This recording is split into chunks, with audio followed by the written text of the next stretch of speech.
Stop Shitting All Over Yourself podcast, where we are today going to talk about the word should and how it is a word we use all the time, but it constantly keeps us down.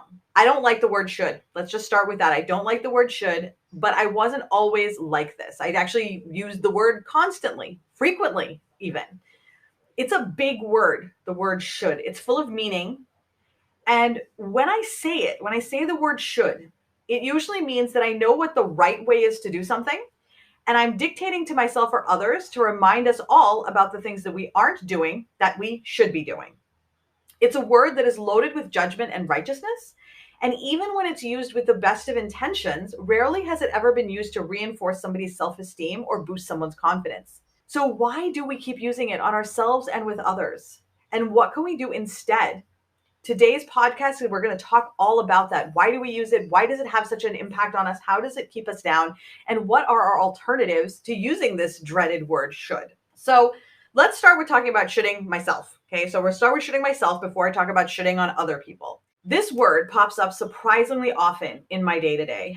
It's everywhere. And I can guarantee that if you start paying attention to how much you use it, I think that you'll find the results surprising and illuminating. In the before times, I used to use the word liberally. Honestly, I barely noticed when it came out of my mouth because it popped up so much. Like I didn't notice when it came out of my mouth, in my mind, it was constantly there.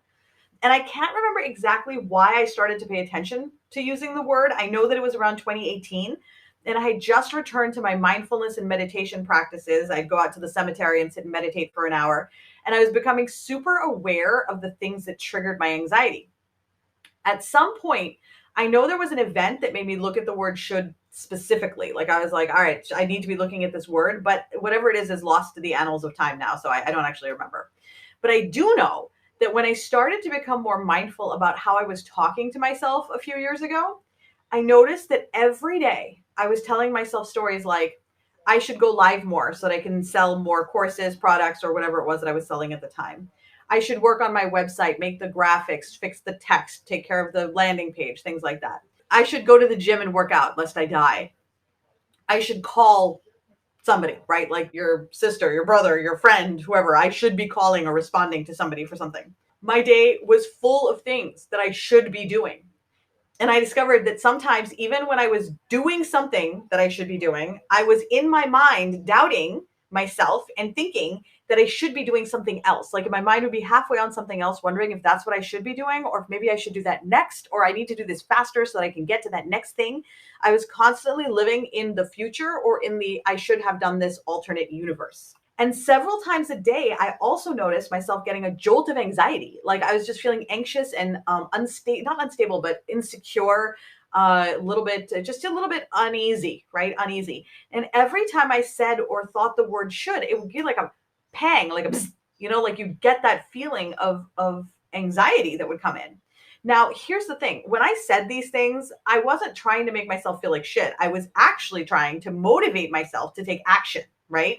But instead, I just ended up making myself feel like I wasn't good enough being me.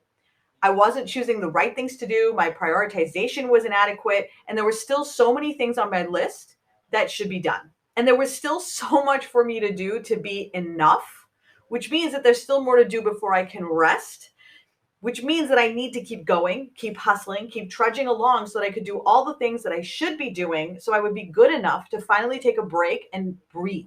So for me, it was about doing it so that I would be enough, because I never felt like I was good enough for anything or anyone or to even have space on this planet, right? So the shoulds were the list of things that I needed to do to earn my right to exist as far as I was concerned. Now, I would also should other people, right? But the reason why I would should other people was very different. It was about helping people. It was about people having problems and challenges. And I had the answer because I'd done the research and done the work, so I could give them that answer.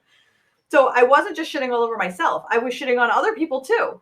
So people would ask me what I thought they should do in their business or what their next step should be. And as a coach, that's my job, right? That is my job, to give you guidance about the tools and resources and next steps to help you achieve. But the truth is what you should do next is entirely up to you and your goals.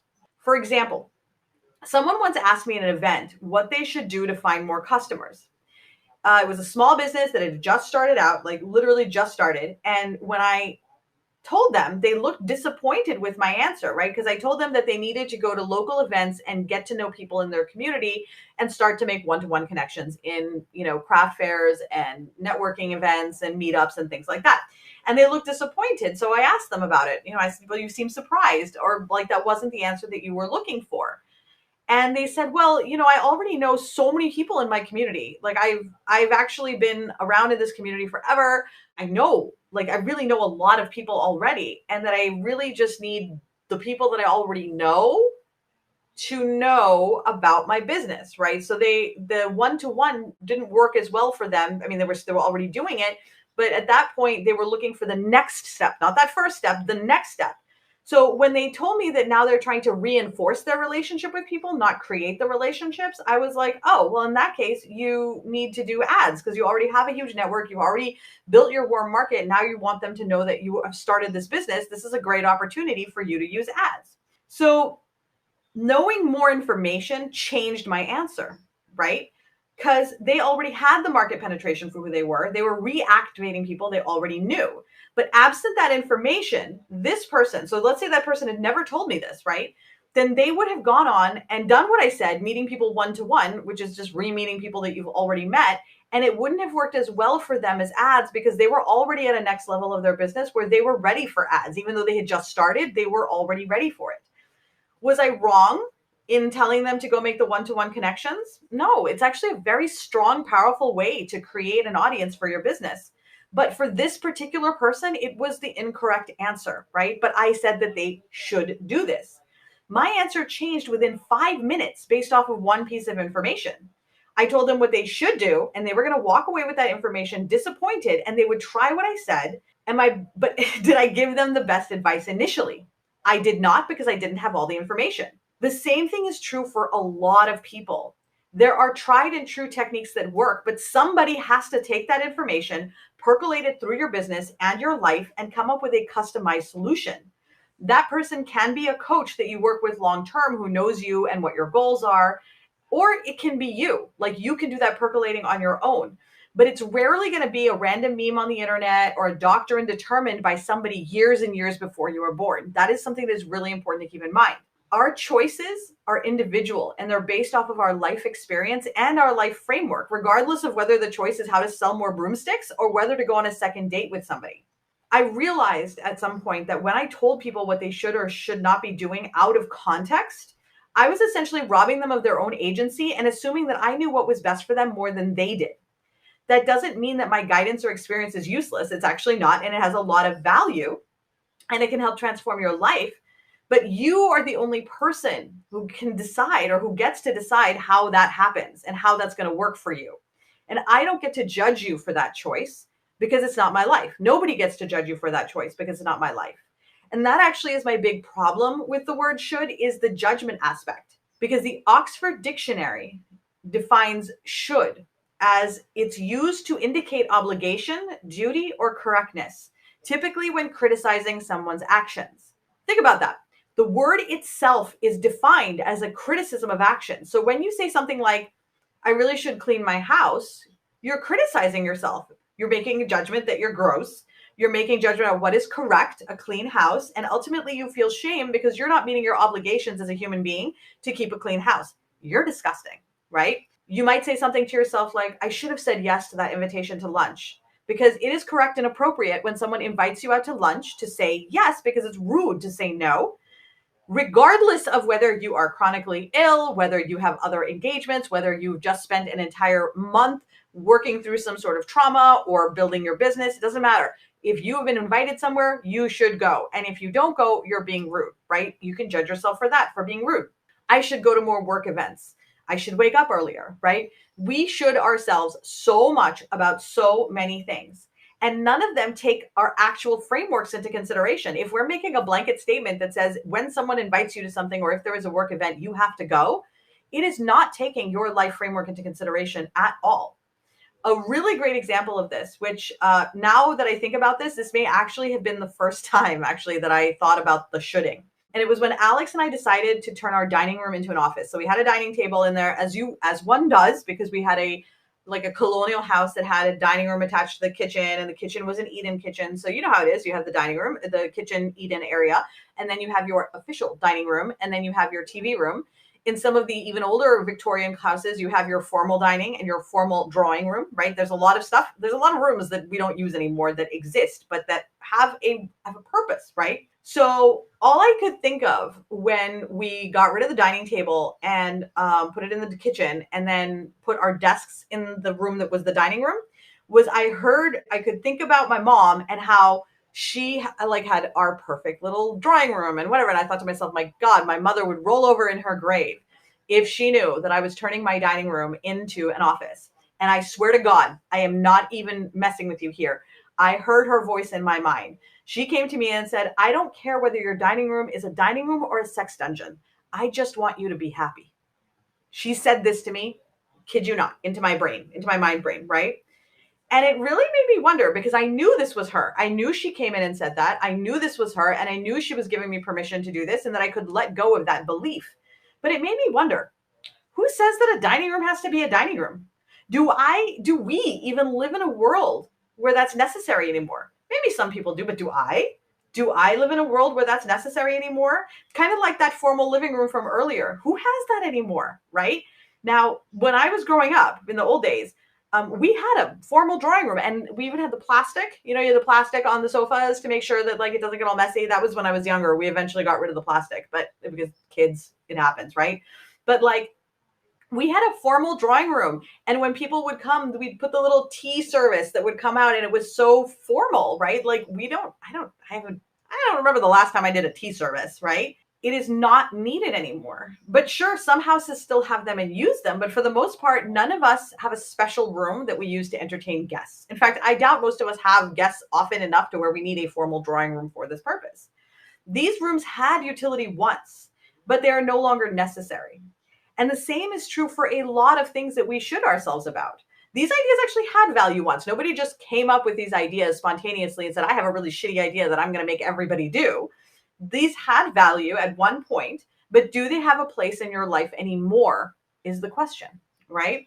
So when I was thinking about my dining room and how horrifying it was that it no longer served that purpose, I was criticizing myself on behalf of my mother, who told me in no uncertain terms not to use her as my scapegoat for my belief system. Because when we are doing those actions, when we should ourselves, we are criticizing ourselves and ultimately rejecting and shaming ourselves for not being who or what we think we're supposed to be, not doing what we think we're supposed to be doing. And this is where I had my like, woof, aha moment, okay? Huge. According to who exactly? Who decided that this is the way that it's supposed to be? That my house should have a formal dining room, that I should go to lunch or more work events? Who says that I should continue to talk to people who mistreat me just to keep the peace?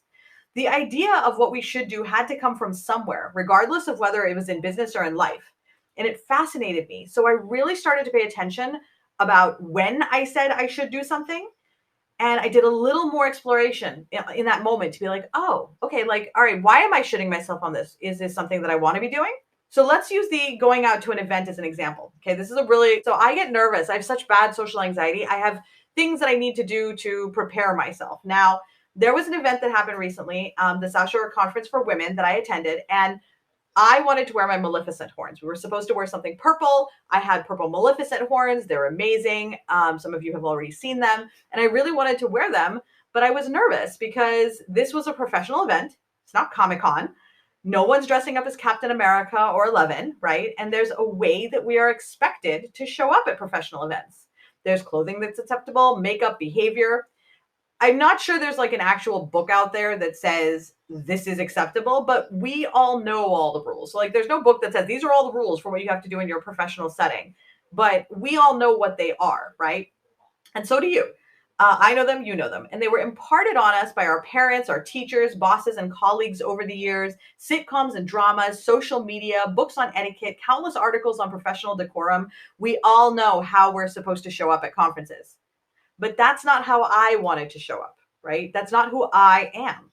I knew all the things that I should do, and I chose to do a handful of them. Like I brought my business cards because that made sense to me. I need those so that people can contact me. There's a reason why we have business cards and why we give them out, right? Not wearing horns, That made no sense to me, right? So how that could impact anyone's absorption of the information that I was sharing on my panel was beyond me. Like, I don't see that it would be any impact. So how would it hurt anything, right? So I showed up with my horns and my blue lipstick and my sparkles attached to my face. I wore jeans and a leather jacket and boots, and I looked as unprofessional as you could possibly look. And I'm not sure what I looked like. I mean, I saw pictures, but isn't like I'm not sure what I came off as, but I know that I felt amazing. I felt good inside. And as I walked in, I was terrified of rejection. I imagine people saying things like, who do they think they are wearing horns like that? So full of themselves. This isn't Comic-Con. I imagine that people would think that I'm such an immature child and nobody would want to talk to me or hang out with me. I felt like because I didn't show up the way that I was told that I should, I was going to be rejected. And for many of us, that is our ultimate fear, is rejection by our chosen group. It's a very primal and visceral fear. Here's what actually happened. Okay, so that was all my fear, all my anxieties. And then what's actually happened was this. What actually happened was that I was embraced by everyone because it was an open and welcoming atmosphere where I felt accepted exactly as I was. And I saw others who were also rocking their own unique vibe, and it was amazing. People like Alina Lopez and Maria Milagros and Casey Kerr, they came in 100% themselves, ignoring what society told them they should do, just like I did. They rocked their sequin skirts, their purple hats, and they owned their uniqueness. Here's why this is important. When we're younger, we don't know right from wrong, good from bad, and someone has to teach us these things. The people who teach us how to behave in society were taught by their parents, okay? So for most of us, that means that the person who raised you and taught you right from wrong and what you're supposed to do and how you're supposed to behave in society, right? If you're 40-something like me, they were raised in the 50s by people who were born and raised in the early 1900s. Think about this, okay? So your grandparents raised your parents who were born in the 1900s, raised your parents, and then they gave them what they believed was important, talking about Great Depression era stuff, you know, the things that they learned was important. Then your parents who grew up in the 50s and the 60s, right? Then they came and they taught you what's supposed to be right. So in 1984, right, we're popping up. Think about this. In some cases, the people who were training your parents who then trained you were training you with philosophies and ideas that existed sometimes before electricity or cars had even come to their town. Okay, so they had no cars and no electricity, but the philosophies of society and how you were supposed to behave were being fully formed in that moment and that time that were then taught down to their generation, their children, and then so on to us and so on. Around that time, something really important to keep in mind is that around that exact same time, thinking 1900s, Depression era, a little bit that thing, they were also prescribing laudanum and vaginal stimulation until convulsions occur as a cure for hysteria for women, okay? We've since learned that laudanum is bad and addictive and it's not a good choice for your mental health, and that not only was no one actually suffering from hysteria, the cure for it was a sneaky way for doctors to get their patients off, okay? These are some things that we easily discarded as antiquated ideas. Psh, what are you talking about? We would never do that now. We would laugh at them, right? 4 years ago, we also laughed at the idea that the entire world's workforce could work remotely. If 4 years ago someone had said, I want to work remotely, they would have gotten laughed out of the office or said, yeah, you know what? People in hell want ice water too. That's real nice for you. It's not possible. Not at all. Well, no, can you believe that we used to think that? No, Sally, I can't believe that we used to think that it would be impossible to work from home. That could never happen. I fought for years for work from home allowances, but the environment that existed at the time simply did not allow for it. It was not allowed. And the reason that we continue to believe the things that we do is because in 1984, the social programming I was being offered were essentially ideas from the previous century that hadn't been debunked yet, okay? And those ideas took root in my brain, okay, and became the way things are. The way things are. This is just how it is, okay? And let me tell you, the thing that made me realize that there was no such thing as this is how it is, was when we found out that the dinosaurs were birds. If the dinosaurs could be birds and not reptiles, it blew my mind. What are you even saying? This is science. If we can revisit that, right, and rethink our ideas about something that was immutable as a fact, it was a fact, then how is it that we have such trouble with going back to our ideas that we came up with? So they're not even fact. These are just ideas that someone came up with that worked once, Maybe it still works, maybe it doesn't, but rarely do we challenge the infrastructure that tells us this is what we should be doing. Okay. Even now in 2022, I have behavioral systems that have their roots in pre-Civil War America, the Depression, the 50s, and so on. And so do you. Here are some of the unequivocal truths, absolutely unequivocal truths, right? That I believed almost all of my life. Okay. One, you have to be tall, thin, and beautiful to get ahead in the world. I'm ugly with big teeth and I'm not blonde, so I'm going to suffer. If I'm not married before I'm 25, I'll be a spinster because it means that no one wants me. People have to work in the office and show up on time, leave on time, work 8 hours a day. If you want to get ahead, do the job you want, work overtime. You don't have to get paid for it, but you have to show up and over deliver, work for free, essentially, do the extra work for free so that you can get ahead in the world. Don't toot your own horn. Oh my God, do not highlight your accomplishments. Let them speak for themselves. Don't brag. Not good. Nobody likes a braggart. Be seen, not heard. Don't distract people with what you're wearing, saying, your makeup, your skirt, your clothes, your cleavage. Watch out. You are very distracting. Anytime someone is distracted, it is your fault. Make sure you sort that out, okay? Make sure that you are anticipating everyone's needs so that you can get them food, water, a blanket, whatever is necessary, because their comfort is your responsibility. Don't rock the boat if there's problems. Sometimes it's just easier to keep the peace. Suck it up. Just hold it in. I walked barefoot up the hill in the snow, when I was a kid. You can surely deal with this. You have to retain connections with your blood family, no matter what, because they're your blood, okay? This is literally just a handful of examples that I pulled out of my ass in less than a minute of brainstorming, okay? I just sat down and just dumped them all out. And when I look at that list, not a single one of those things is the way it is, right? It's just the way things used to be or the way people said things were. And we all just went along with it. Okay, right? And for some of those items, when I realized how untrue they actually were, it made me wonder just who is making up these rules and why do I find them blindly as if this is just how it is, right? This realization made me so much more aware of how often I shoulded myself. And the more I did that, the more I noticed that every time I said I should do something, it was almost always related to something I didn't want to do anyway. It made me think that perhaps I needed to redefine the word should for myself. Here's my definition. Should. The word people use when they want you to take an action, but they can't really explain why other than you're supposed to, or it's right, or it's the way it's done. It's used to create a feeling of obligation in the person it's being attached to, thus making it more likely that they will conform socially and do what you or society thinks is right for them. That's my definition of the word should. I have another definition for it, one that's more internal. The word people use when there's something that they've been told needs to happen, but it doesn't align with their desires or life view. They don't want to do it, but they're hoping that using the word should will inspire them into action. In both cases, it's using the emotion and feeling of shame to spur action. Now, I don't know about you, but I actually think that using shame to spur action sucks as a technique. It essentially means that I'm going to make you feel bad until you do what I want.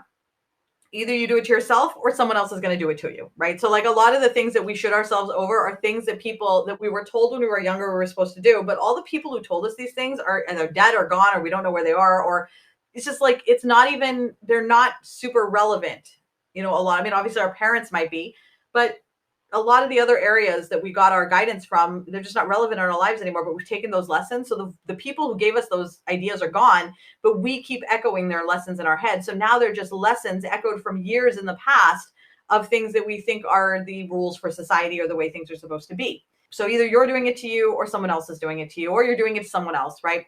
Now, so here's the thing, right? So I think we're all on board with the idea that we don't want to be shitting all over ourselves all the time, but what can we do about it, right? Because shoulding statements, so they contribute to anxiety and depression. They put unreasonable demands and create enormous amounts of pressure that just doesn't need to be there. By making the one small change in your life related to the word should and your use of language, you can slowly reprogram yourself to feel more confident about your choices, happier with your life on a day-to-day basis, and deepen your relationship with others, right? So here are my steps it's 3 steps. Step 1 is to cultivate awareness, okay? Become aware of your shoulds, oughts, and musts. When you say, I ought to do this, I should do this, I must do this, and try to replace them with more encouraging thoughts. When you find yourself saying you should do something, give yourself a moment to reflect on the action itself. Do you actually want to do it? Does it align with your values and worldview? Can you see how this action will benefit you? Or are you trying to spur yourself into action using shame? Really what you're trying to do in this first step is just pause briefly. So you're giving yourself time to reflect upon the action instead of simply just saying I should and running forward into whatever the next thing is. I should do this, I should do this, I should do this, or saying the words I should do this and then taking the action immediately after, right? So like give yourself a pause to reflect upon what you have just said, right? Then look for evidence. Like, why should this action be taken? Think about why anybody would want to do it. Where is the root of this desire coming from? Do you feel like you should do this because someone told you to do it in the past? Sometimes we say we should do something because we've heard it so often and everybody just parrots it back to us. You should do this. You should do this. We just do it. Like, for example, you should be on social media. Why? Is there something that you want there? Is there something that you need there? I know people who run successful businesses and they're not on social media, or they get nothing from social media. They get it all from somewhere else. I know other people who love social media and they spend all their time on it and they get their customers from there, but can't meet people in person. Yeah, for one person, being on social media is the appropriate action. For someone else, it's not. But the should is a judgment saying, well, you should be on social media. Ooh, if you're not, that's why you're failing. Kind of sucks to be you.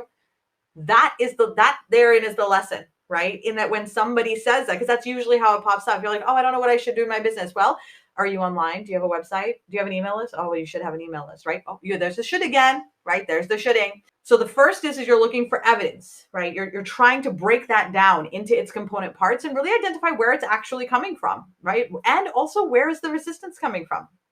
And then third is replace the words. Replacing the words, so powerful. Okay, so powerful. Here's why. What if you replace the words with I could or I want to?